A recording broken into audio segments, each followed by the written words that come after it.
வெண்முரசு. எழுதழல் 57. வாசிப்பது சந்தீப். 7. துளியிருள் 11. மதுராவின் யமுனைக்கரையில் அமைந்த சிறிய மாளிகையின் உப்பரிகையில் அமர்ந்து பிரமோதரின் சப்ததாராவலியை ஆராய்ந்து கொண்டிருந்த யோதேயன் சர்வதனின் எடைமிக்க காலடிகள் மரப்படிகளில் ஓசையுடன் எழுந்து அணுகுவதைக் கேட்டான். அதிலிருந்து விரைவை உணர்ந்து ஏடுகளை அடுக்கிப் பட்டு நூலால் கட்டியபடி அவன் வருகைக்காக காத்திருந்தான். நீர் பிளந்து பெருமீன் எழுவது போல படிப்பள்ளத்தில் இருந்து மேலெழுந்த சர்வதன் அங்கிருந்தே உரத்த குரலில், மூத்தவரே, நான் தங்களிடம் உரைத்தது போல நாம் எண்ணாத பெரிதொன்று நிகழ்ந்துள்ளது என்றான். கணிகரின் சூழ்திறன் இளைய யாதவருக்கு நிகரானது என்பார்கள். இப்போது ஏற்கிறேன். அவன் அணுகிய ஒலியிலேயே எதிர்பாராத செய்தி இருந்ததை யதேயன் உணர்ந்திருந்தான். ஆயினும் அவன் உளச்சோர்வடைந்தான். தாழ்ந்த குரலில், என்ன நிகழ்ந்தது என்றான். சர்வதன், அஸ்தினபுரியில் தந்தை துரியோதனரின் மகள் கிருஷ்ணைக்கு மணத்த நேர்ப்பு அறிவிப்பு வெளியாகியுள்ளது.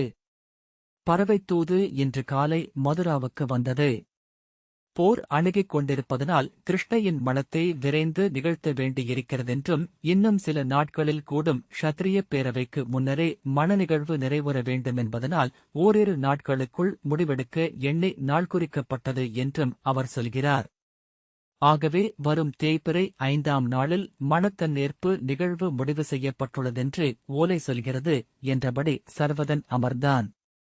அவன் அமர்ந்த பீடம் முனகியது. அரண்மனையே பதறி நாகம் நுழைந்த பறவை மரம் போல ஒலித்துக் கொண்டிருக்கிறது. நான் அடுமனையில் இருக்கையில் அங்கு வந்த சூதர் ஒருவர் இதை சொன்னார். பாதியுளவில் எழுந்து சென்று யாதவ அவையில் நுழைந்து அவர்கள் பேசிக் கொண்டிருந்ததை கேட்டேன். என்னைக் கண்டதும் அனைவரும் எழுந்து என்னை சூழ்ந்து கொண்டனர்.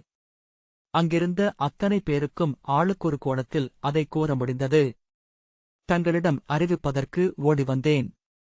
அக்ரூரர் இன்னும் அங்கு சென்று சேரவில்லையல்லவா என்று யுதேயன் கேட்டான். ஆம், இன்று காலைதான் அவர் கிளம்பியிருக்கிறார். இப்போது கங்கைக்குள் நுழைந்திருப்பார் என்றான் சர்வதன். யுதேயன் கசப்புடன் புன்னகை புரிந்து, நான் எண்ணியது சரிதான். யாதவ குடித்தலைவர்களில் எவரோ அஸ்தினபுரிக்கும் ஒற்றர்கள் என்றான். அவ்வாறு குடிநெறி பிறழ்ந்து பிறிதொருவருக்கு ஒற்றர் பணி செய்யுமளவுக்கு சூழ்திறனும் உளக்கரவும் கொண்டவர்கள் அல்ல கொலையாதவர்கள். உண்மையில் அவர்கள் பிறழ்வே நாவில் பூணிலாமைதான்.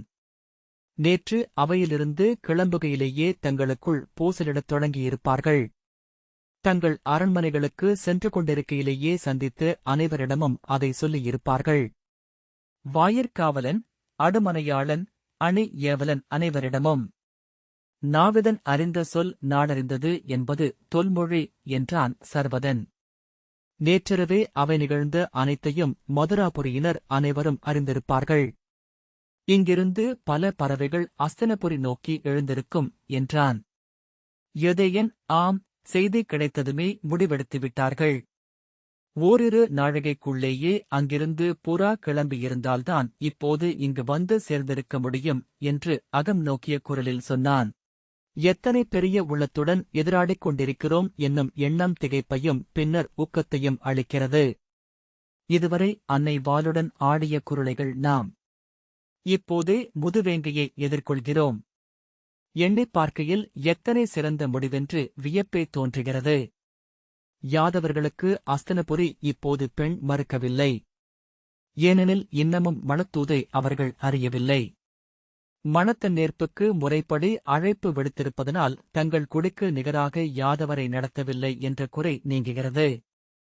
க்ஷத்திரியர்கள் தங்கள் மணத்த நேர்ப்பில் முடிகொண்ட அனைவரையும் அழைக்கலாம் என்பது தொல்நெறி. அசுரரும் நிஷாதரும் கூட மணத்த நேர்ப்பில் அவை புகுந்து அமரலாம் என முன்காட்டு உள்ளது. ஆகவே க்ஷத்திரியர்கள் உளக்குறை கொள்ள முடியாது என்று யுதேயன் சொன்னான். மணத்த நேர்ப்பு நிகழுமெனில் யாதவ இளவரசர் எவரும் லக்ஷ்மணையை வென்று கைக்கொள்ள முடியாது. இவர்கள் எவருமே வில்லிலோ கதையிலோ திறன் கொண்டவர்கள் அல்ல என்று சர்வதன் சொன்னான்.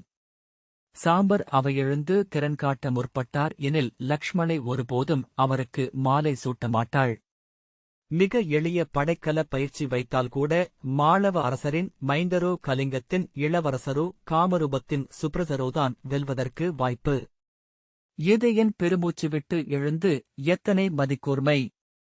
இத்தனை தேர்ச்சி அறமுசாவுவதில், நெறிநிலை கொள்வதில், மெய்மை தேடிச் செல்வதில் செலவிடப்பட்டிருந்தால் மானுடம் இன்று எங்கே இருந்திருக்கும்?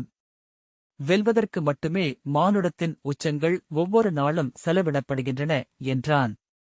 முள்முனையில் மூவுலகம் என்று அஸ்வபாலர் அவருடைய கிருஷ்ணதரங்கிணி என்னும் நூலில் சொல்கிறார். நெறி வகுப்பதன் இடர்கள் பற்றி பேசுகையில், பொறுமையின்மையுடன் அப்பேச்சை மறித்து என்ன நிகழப் போகிறது என்றான் சர்வதன். யூதேயன், மணத்தூது வந்ததுமே யாதவர்கள் குழம்பியிருப்பார்கள். அவர்களால் தங்கள் கணக்குகள் தோற்றுவிட்டன என உணர முடியாது. கடந்து சென்று உணர்பவர் மதுராவில் இன்று இருவரே. பேரரசர் வசுதேவர், மூத்தரசி ரேவதி. லக்ஷ்மணையை யாதவர் வெல்லப்போவதில்லை என ரேவதி அறிந்திருப்பார் இந்நேரம். ஆனால் மண மறுப்பு நிகழவும் இல்லை என்பதனால் பலராமர் அவையில் சொன்னதே வென்றதாக பொருள் கொள்ள முடியும் என்றும் கணித்திருப்பார். பலராமரிடம் அதை சொல்லி யாதவ அவையில் முன்வைத்திருப்பார். இப்போது யாதவர் அவை கூடி பேசிக் கொண்டிருப்பார்கள். யாதவர்களும் அஸ்தினபுரியும் கொள்ளும் படைக்கூட்டு உறுதியாகிறது என்றான். சர்வதன், நாம் வந்த பணியை முடித்துவிட்டோம். விடை பெற்று கிளம்புவோம் என்றான். யூதேயன், அல்ல, யுதிஷ்டிரரின் மைந்தனாக நான் இங்கு வந்தேன். அவர் இங்கு ஆற்றும் பணி எதுவோ அதை முடித்தே நான் கிளம்ப வேண்டும் என்றபின் எழுக. நாம் சாம்பரை சென்று சந்தித்து வருவோம் என்றான். சாம்பரையா? எதற்கு என்றான் சர்வதன். யூதேயன் புன்னகைத்து, அவரிடம் நாம் பேச வேண்டியவை சில உள்ளன என்றான். சாம்பன் படுத்திருந்த மருத்துவநிலை நோக்கி செல்கையில் யூதேயன் சர்வதனிடம், இளையோனே, அவர் உன் மூத்தவர்.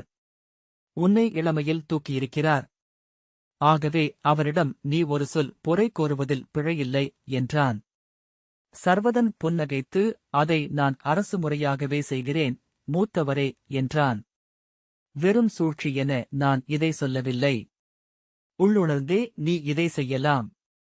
மூத்தவர் முனியாதிருப்பது எவருக்கும் நன்று என்றான். சர்வதன் புன்னகைத்தான். மருத்துவநிலை வாயிலில் நின்ற காவலன் தலைவணங்க அவனிடம் தங்கள் வருகையை அறிவிக்கும்படி யூதேயன் சொன்னான். அவன் உள்ளே சென்றதும் நிஷாத குருதி கொண்டவர் சாம்பர். அவர்கள் மெல்லுணர்வுகளை ஐயப்பட இன்னமும் நூல்களால் கற்பிக்கப்படவில்லை. ஆகவே எளிதில் உளம் நிகழ்பவர்கள் என்றான். ஆம், நாம் அதை பயன்படுத்திக் கொள்ள வேண்டும் என்றான் சர்வதன். சினத்துடன் யூதேயன், நான் அப்படி சொல்லவில்லை என்றான். ஆம், தாங்கள் சொல்லவில்லை என்றான் சர்வதன். சினத்துடன் பற்களை கடித்தபடி யூதேயன் கைகளை வீசி சர்வதனை புறக்கணித்தபடி திரும்பிக் கொண்டான். ஏவலன் திரும்பி வந்து, வருக என்றான். அவர்களை சாம்பன் படுத்திருந்த சிற்றறைக்குள் இடைநாழையினூடாக அழைத்துச் சென்றனர் ஏவலர். மூலிகை எண்ணெயும் குங்கிலிய புகையும் கலந்து மணத்த சிற்றறைக்குள் உயரமற்ற பீடத்தில் சாம்பன் படுத்திருந்தான். அவனுடைய வலக்கை தேன்மெழுகும் களிமண்ணும் கலந்து பூசப்பட்டு மரவுரிக்கட்டுக்குள் ஒரு பொது என சிறுமெத்தை மேல் வைக்கப்பட்டிருந்தது. அவர்களைக் கண்டதும் ஐயத்துடன் அவன் விழிகள் உலைந்தன. யூதேயன் தலைவணங்கி, களத்திலாயினும் மூத்தவர் மேல் படைக்கலம் ஏவியது பெரும்பழை என்று நான் இவனிடம் சொன்னேன். தங்களிடம் நான் முதலில் தலை கால் தொட்டு பொறுத்தருள்கையை கோர விரும்புகிறேன் என்றான். சாம்பன் விழிமாறுபட்டு, ஆம், நானும் சற்று எல்லை மீறிவிட்டேன். அத்தருணத்தில் ஏதோ புரியாத எரிச்சலொன்று இருந்தது என்றான். சர்வதன் சாம்பனின் கால்களில் தலை வைத்து, பொறுத்தருள்க, மூத்தவரே. தங்கள் இளையோன் செய்த பிழை என்றான். சாம்பன் மேலும் நெகிழ்ந்து தன் இடக்கையை அவன் தலைமேல் வைத்து, நன்று. இந்த பணிவு உன்னை காக்கட்டும் என்றான். அத்தனை பெரிய கதையை இவன் சுழற்றி வீசுவான் என்று எண்ணியபோது நடுங்கிவிட்டேன். என் கையில் 7 எலும்புகள் முறிந்துவிட்டன. நல்லவேளை அது என் தலையை தாக்கவில்லை என்றான். இல்லை, மூத்தவரே. என் பிழை என்று சர்வதன் சொல்லத் தொடங்க அவன் தோளை தன் இடக்கையால் அறைந்து, நன்று. எவ்வாறாயினும் நீ என் இளையோன்.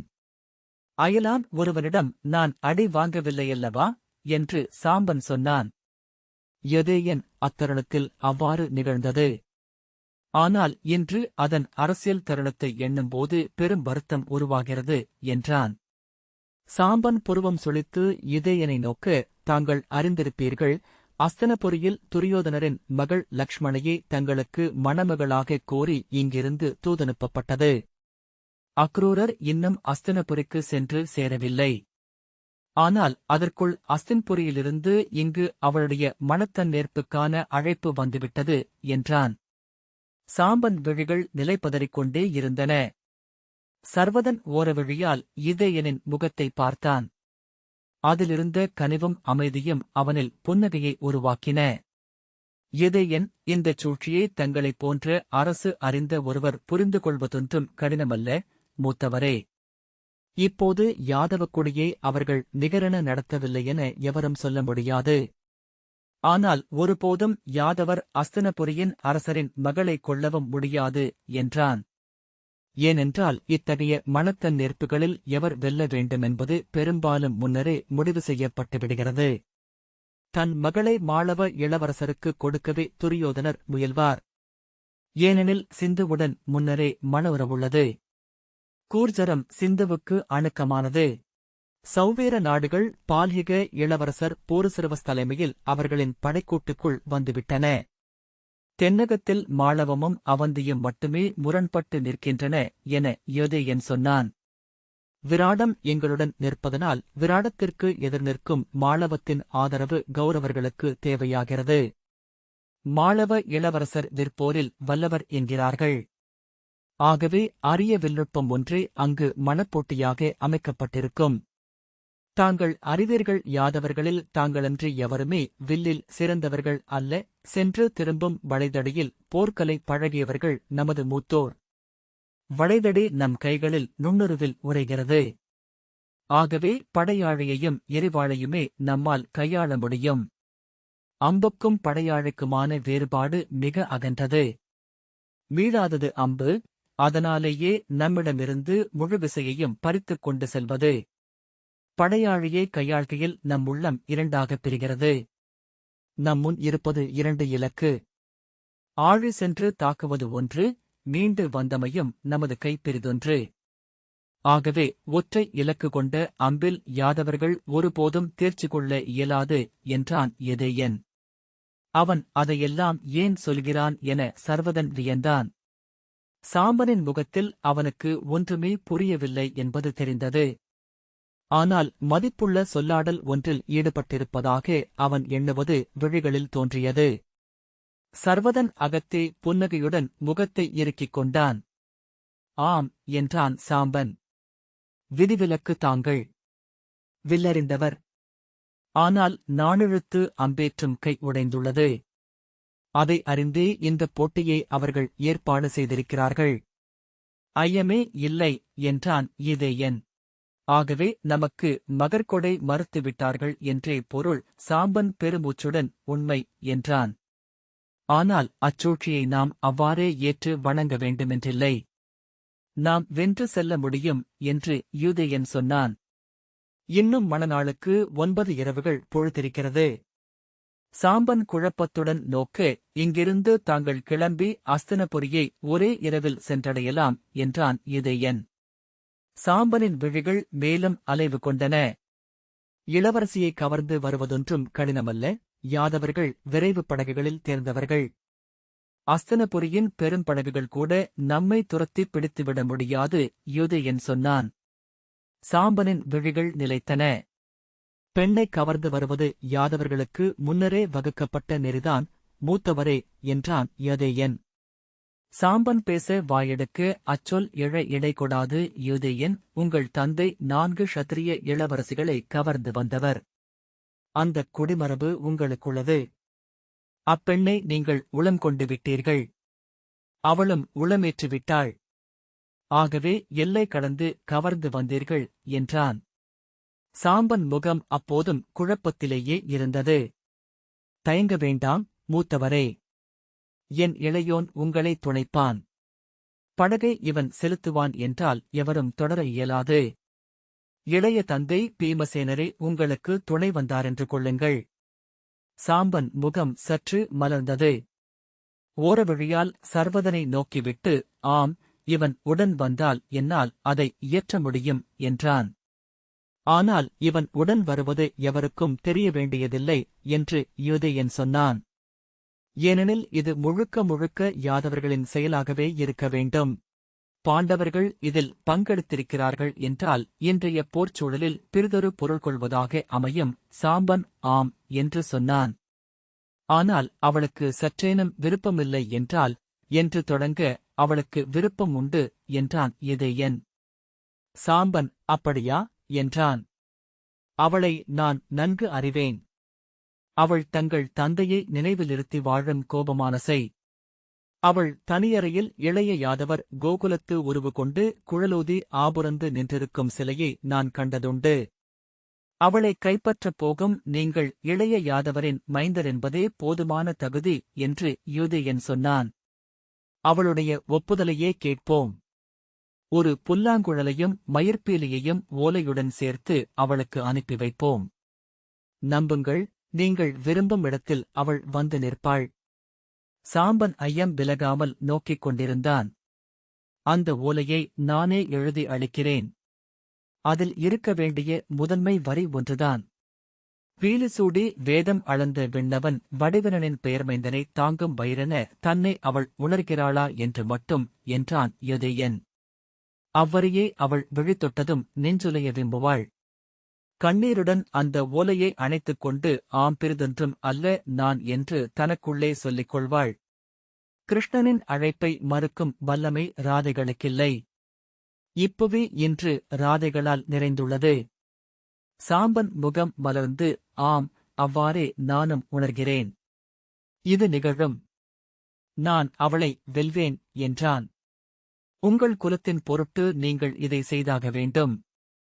உங்களுக்கு முறைப்படி தன் மகளை அளிக்க துரியோதனருக்கு உளத்தடைகள் இருக்கலாம்.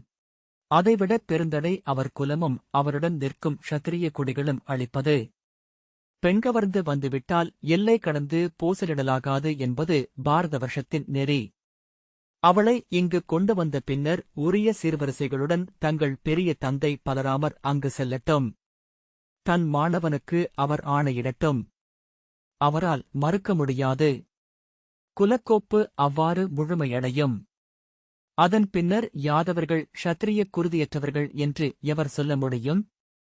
அவர்களை ஒதுக்கவோ படை கொண்டு அவர்கள் மேல் எழவோ எந்த க்ஷத்திரியர் துணிவார்கள்? படைக்கூட்டுகளும் அரசியலமைப்புகளும் நீர்மேல் எழுத்துக்கள். குருதியோ கல்லில் எழுதப்படுவது. சாம்பன் நான் இன்றே கிளம்புகிறேன் என்றான். இப்போது இதை எவரிடமும் பேசிக்கொள்ள வேண்டியதில்லை. தாங்கள் அறிவீர்கள், யாதவர்கள் ஒவ்வொரு சொல்லையும் கூரை மேல் ஏறி உலகுக்கு கூவி அளிக்கிறார்கள். இங்கு பிறர் ஒருவரிடம் நீங்கள் சொன்னால் கூட ஓரிரு நாழிகைக்குள் அஸ்தினபுரிக்கு செய்தி சென்று சேர்ந்துவிடும். இது நாம் மூவர் மட்டுமே அறிந்த ஒன்றாக இருக்கட்டும். ஆம் என்றான் சாம்பன். அந்தியில் இவன் மதுராவின் படித்துறையில் விரைவு படகொன்றில் இருப்பான். பிறர் அறியாமல் சென்று அதற்குள் நீங்கள் ஏறிக்கொண்டால் மட்டும் போதும். அங்கு நீங்கள் செல்வதற்குள் எனது ஓலை அவளை அடைந்திருக்கும். அவளுடைய மறுமொழி உங்களையும் வந்தடைந்திருக்கும் என்று யூதேயன் சொன்னான். சாம்பன் நன்று, இளையோனே. இது நீ எனக்கு அளித்த கொடை என்றே கொள்கிறேன் என்றான். பின்னர் நகைத்து, அவளை நான் கொண்டால் அதன்பின் எவரும் அடுத்த பட்டத்து இளவரசர் எவரென்று கேட்க வாய்ப்பில்லை. அஸ்தினபுரியின் பேரரசரின் மகளை மணந்தவன் யாதவபுரியின் அரியணை அமர்ந்தாலொழிய அதற்கு படைப்பாதுகாப்பும் குடிச்சிறப்பும் இல்லை என்றான். ஆம், அதன் பொருட்டே தங்களிடம் பேச வந்தேன் என்று யூதேயன் சொன்னான். கிளம்புவோம், வென்று வருவோம் என்று சர்வதன் சொன்னான். நீ உடனிருக்கையில் எனக்கு வெற்றியில் ஐயமே இல்லை என்றான் சாம்பன். மருத்துவ நிலையிலிருந்து திரும்புகையில் சர்வதன் நகைத்து, ஆகஸ்டு மீண்டும் ஒரு பெண்கோள் என்றான். நாம் இன்னும் பெண் கொள்ளத் தொடங்கவில்லை, இளையோனே என்றான் யூதேயன். நமது தந்தையர் அன்னையரை கவர்ந்து வந்த கதைகளைக் கேட்டு வளர்ந்துள்ளோம். நாம் கொள்ளவிருக்கும் பெண்கள் இப்போதுதான் அகவை நிறைந்திருப்பார்கள். இந்த போர் குறிக்கப்படுவதற்குள் நம் அனைவருடைய மன நிகழ்வுகளும் முடிந்திருக்கும். என்ன நிகழுமென்று எண்ணுகிறீர்கள், மூத்தவரே? என்று சர்வதன் கேட்டான். நிகழவிருப்பது ஒன்றே. இவர் சென்று துரியோதனரின் மகளை கொண்டு வந்தாரென்றால் அதைப்போல க்ஷத்திரியரை சினம் கொள்ள வைப்பது பிறிதொன்று அல்ல. அவர் வேதத்தை மறிக்கிறார், பெருஞ்செல்வ மாநகர் ஒன்றை அமைத்திருக்கிறார், மும்முடி சூடி அரியணை அமர்கிறார் என்பதெல்லாம் இரண்டாமிடமே. க்ஷத்திரியர்களின் தன்மண நிகழ்வுகளில் புகுந்து தொல்குலத்து இளவரசிகளை கவர்ந்து வந்திருக்கிறார் என்பதே முதன்மையானது. இத்தனை ஆண்டுகளில் அவர்கள் அப்பிழையைப் பொறுத்து மறக்கவே இல்லை. மீண்டும் அவ்வண்ணம் ஒன்று நிகழாதிருக்க வேண்டுமெனில் முதல் வழி காட்டிய இளைய யாதவரை முற்றொழித்து வேர் முடிவு வரை அகழ்ந்து அகற்ற வேண்டுமென்று உறுதி கொண்டிருக்கிறார்கள் என்றான் யோதேயன். உபயாதவர் இவ்வண்ணம் வெல்வாரெனில் இங்கிருக்கும் அத்தனை தொல்குடிகளிலிருந்தும் திறன் கொண்ட இளையோர் எழுந்து வருவார்கள். மண் கொள்ளவும், அரசர்களுக்கு இணையாக முடிசூடி அமரவும், க்ஷத்திரியர் குலத்தில் பெண் கொள்ளவும் அவர்கள் கனவு காண்பார்கள். அதைத்தான் க்ஷத்திரியர் அஞ்சுகிறார்கள் என்றான் யதேயன். ஆகவே தந்தையின் வழியிலேயே மைந்தர்கள் செல்வதென்பது அவர்களை பெருஞ்சினம் கொண்டவர்களாக்கும். இவ்வொரு நிகழ்வாலேயே துரியோதனர் உருவாக்கிக் கொண்டிருக்கும் க்ஷத்திரிய படைக்கூட்டு சிதறவும் கூடும். துரியோதனர் யாதவர்கள் மேல் சினம் கொள்ளவும் வாய்ப்புண்டு. தனக்குள் ஒரு நாற்களப் பரப்பில் காய்களைப் பரப்பி ஆடி முடித்து மீண்டு வந்து ஒருவேளை பலராமரே சென்று மாணவனைக் கண்டு நயந்து உரைத்தால் அச்சினம் சற்று குறையலாம். ஆனால் இன்று இவர்களுக்கு இருக்கும் படையிணைவும் உளச்சேர்க்கையும் மறையும். முதலில் இது நிகழட்டும். இந்த அனலை மேலும் மூட்ட என்ன செய்வது என்று நாம் எண்ணுவோம் என்றான் யதேயன். சர்வதன் புன்னகைத்து, நான் எண்ணியது பிறிதொன்று என்றான். மூத்த தந்தையின் தன்னுருவே மூத்தவர் பிரதிபிந்தியராகவும் தாங்களாகவும் அன்னையர் கருவிலெழுந்திருக்கிறது என்று சொல்வார்கள் என்றான். யதேயன், ஆம், அதற்கென்ன என்றான். இத்திறன்கள் அனைத்தும் அவரிடம் உள்ளவைதான் என்றபின் அறச்செல்வரென்னும் முகத்தால் அவற்றை மறைத்து வைத்திருக்கிறார். விதைக்குள் உள்ள பருப்பு முளையில் விதையிலைகளாக வெளிவருவது போல தந்தையருள் உறங்கும் மெய்யான உள்ளிருப்பு ஒன்று மைந்தராக எழுகிறது போலும் என்றான். அவன் எப்பொருளில் அதை சொன்னான் என்பது போல அவனை நோக்கிவிட்டு யூதேயன் சொல்தவிர்த்து தலை குனிந்து நடந்தான். அதே புன்னகை முகத்தில் இருக்க சர்வதன் உடன் சென்றான். இந்த வாசிப்பை கேட்டதற்கு நன்றி.